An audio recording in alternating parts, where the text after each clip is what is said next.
بل نقذف بالحق على الباطل فيدمغه فإذا هو زاهق ولكم الويل مما تصفون.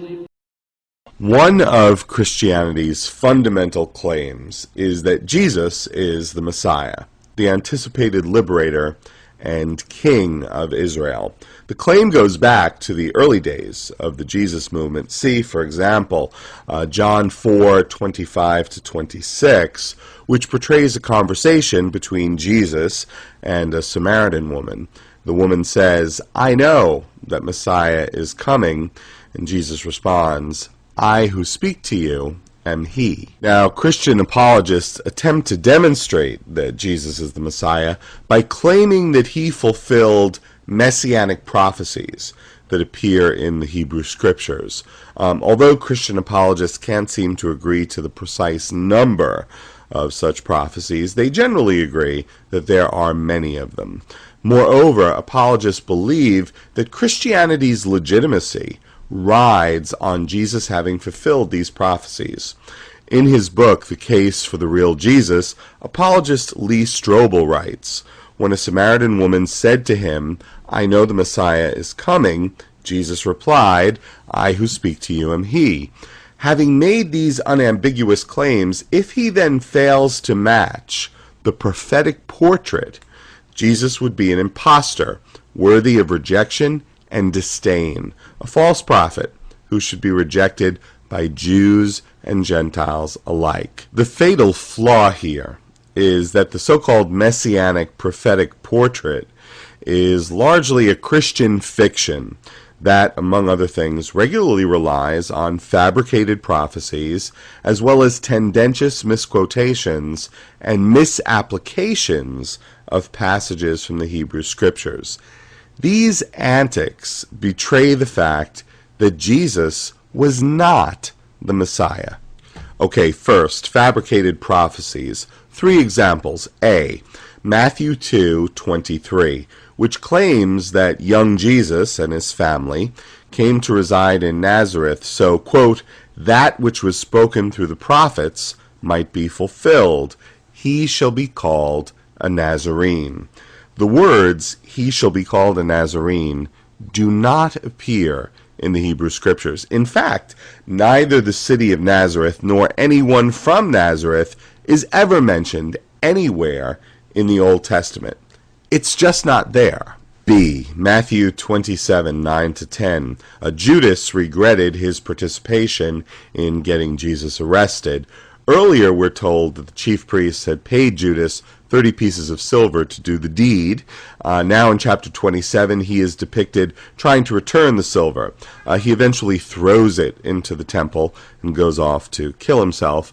The chief priests decide to use the silver to purchase a potter's field, a cemetery for unknown and indigent people. Matthew 27:9-10 proclaims, quote, "Then that which was spoken through the prophet Jeremiah was fulfilled, saying, and they took the 30 pieces of silver, the price of the one whose price had been set by the sons of Israel, and they gave them for the potter's field, as the Lord directed me." Sounds impressive. The problem? Well, the footnote for Matthew 27:9-10 in the New American Bible puts it well. Quote, "Matthew's attributing this text to Jeremiah is puzzling. There is no such text in that book." The purported prophecy is not in Jeremiah. Christian apologists have offered various excuses for this, including, without limitation, the prophecy was in Jeremiah, but the Jews cut it out. The prophecy was in a writing by Jeremiah that no one has and that no longer exists. The author of Matthew had a bad memory, or it was the ancient equivalent of a typo. And my personal favorite, the prediction was spoken by Jeremiah, but never written down. While creative, this last one withers under the mildest scrutiny. Matthew uses the same formulation 20 times, 18 of which refer to texts that can be found in some form in the Hebrew Scriptures. As for the other 2, This, and the bit about he shall be called a Nazarene, they're not in the Hebrew Scriptures at all. They're Christian fabrications. Now, some apologists eagerly point to Zechariah 11:10-13 as the source of the purported prophecy.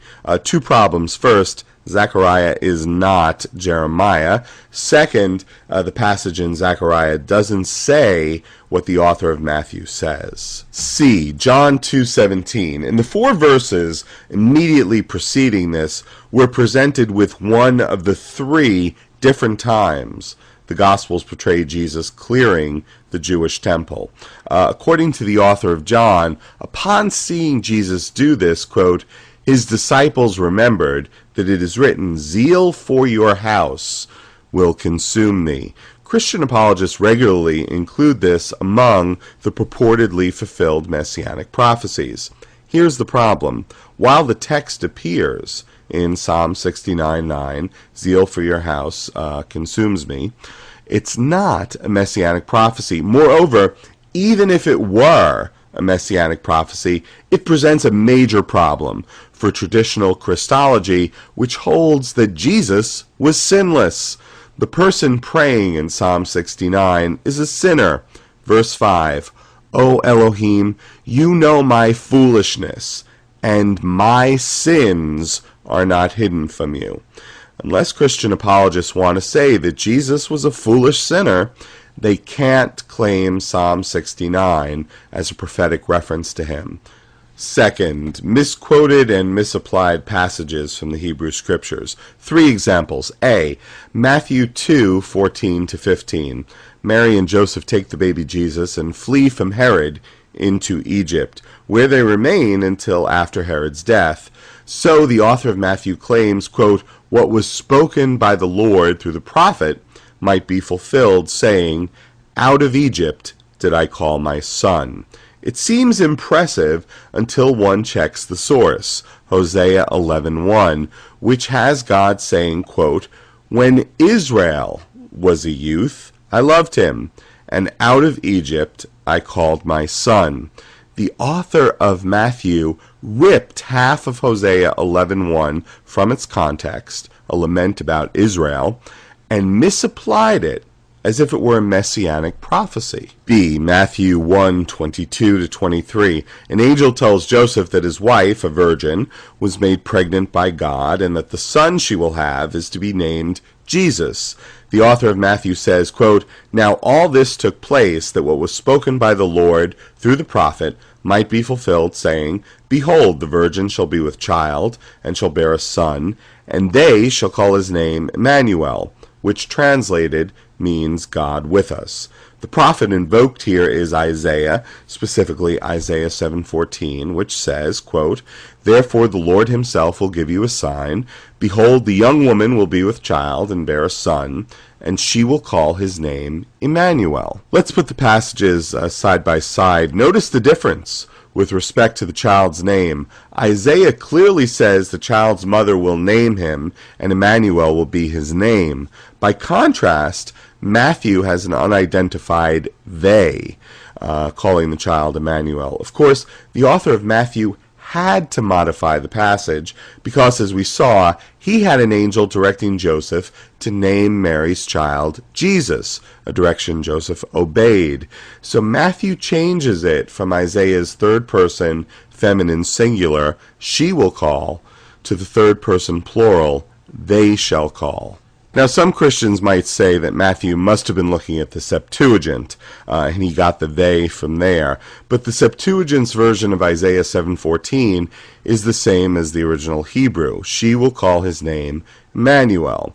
The author of Matthew changed the Isaiah passage. We've seen the author of Matthew fabricate a prophecy about the Messiah being from Nazareth, misquote a passage from Hosea to make it seem to be about Jesus, and attribute a prophecy to Jeremiah that isn't in Jeremiah. Now we see him changing the wording of Isaiah 7:14. Is this truly the prophetic portrait that is supposed to be so impressive? I'll pick this up in part 2. Okay, continuing. So we just saw the author of Matthew change the words of Isaiah 7:14 in an effort to make it comport with his story about the circumstances of Jesus' birth, specifically what Jesus would be named and by whom. The bottom line is that the child whose birth is portrayed in Matthew 1 is not named Emmanuel and is never called Emmanuel, not in Matthew, not anywhere in the New Testament. On this point alone, even if Isaiah 7:14 were a messianic prophecy, Jesus fails to fulfill it. By misquoting the passage, the author of Matthew tries and fails to make it apply. Of course, this is not the only problem that plagues Christian use, or more correctly, misuse, of Isaiah 7:14. There's also the matter of whether the young woman to whom Isaiah referred was called a virgin. As I suspect many people watching this already know, the Hebrew word in the passage referring to the woman is ha'alma, the young woman. The word is used 7 times in the Hebrew Scriptures, including its use in Isaiah 7:14.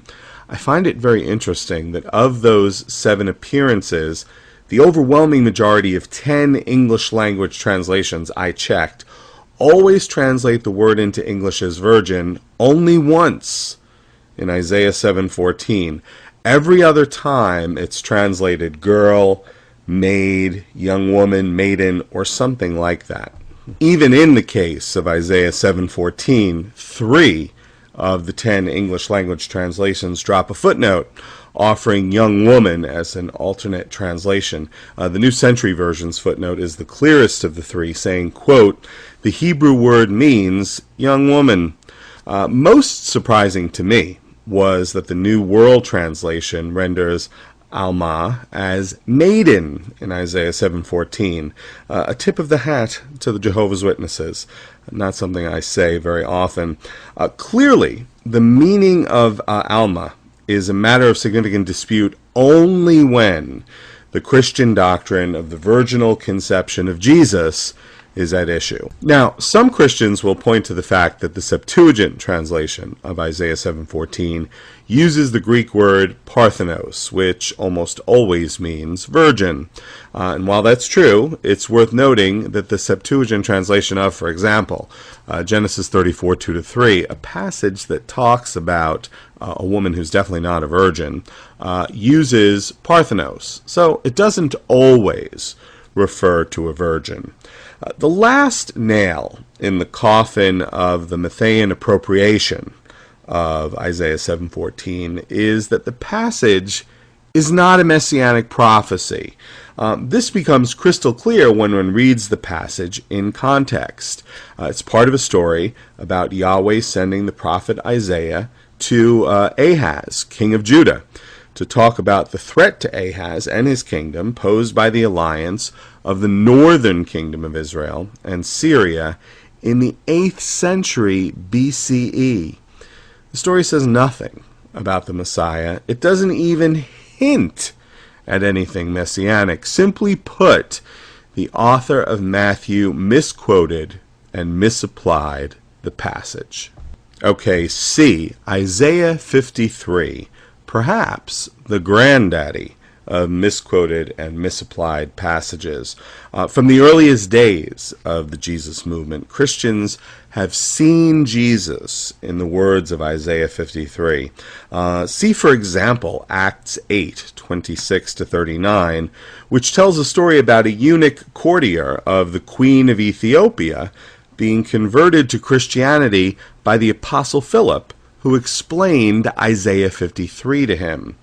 Speaking of eunuchs, it's worth noting that in his Against Celsus, written in about 248 CE, the church father Origen, who took Jesus' commandment about making oneself a eunuch for the kingdom literally, in any case, Origen recounts a disputation held with certain Jews who were reckoned wise men about Isaiah 53. Origen's Jewish interlocutors contend that Isaiah 53 refers, quote, to the whole Jewish people, regarded as one individual and as being in a state of dispersion and suffering.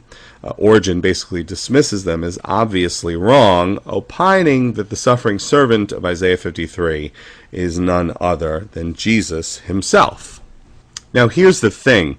Origen's Jewish interlocutors presented Isaiah's answer to the question asked by Origen's Ethiopian counterpart back in Acts 8:34. Who is the prophet talking about, himself or someone else? The prophet was talking about Israel.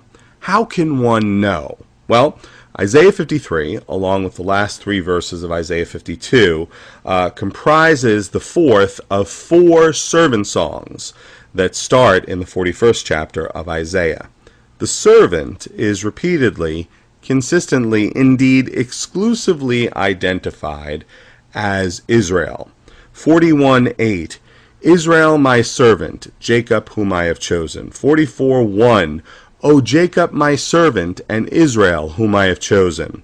44:2, O Jacob my servant. 44:21, remember these things, O Jacob and Israel, for you are my servant. You are my servant, O Israel. 45:4, Jacob my servant, and Israel my chosen one. 48:20, his servant Jacob. 49:3, you are my servant, Israel, in whom I will be glorified. Now, the most concise and the most amusing Christian apologetic response, more correctly dismissal, of what the text of Isaiah actually says, appears on a Messianic Jewish website called lightofmashiach.org. It says, quote, the servant, though called Israel, isn't the nation. The servant isn't the nation of Israel, but instead is Messiah called Israel, despite the fact that the text repeatedly, consistently, and indeed exclusively identifies the servant as Israel. The apologists at Light of Mashiach insist that it is not Israel. I've said it before, folks, but it bears repeating. Christian apologists are ready, willing, and able to ignore what biblical texts do and do not say in favor of their preferred positions. So there are our 3 examples of misquoted and misapplied passages. There's much, much more that makes up the messianic prophetic portrait that Christians present. And over this coming summer, I'm going to be looking at other parts of it in videos, including some of the goofier ones. For example, Matthew's forlorn attempt to fulfill Zechariah 9:9 by having Jesus ride into Jerusalem on 2 animals, characterized by commentators at the New American Bible as, quote, an awkward picture resulting from Matthew's misunderstanding of the prophecy. For now, though, it seems fair to say that the prophetic portrait of Jesus presented by Christians is, at best, extremely unimpressive. Thanks a lot.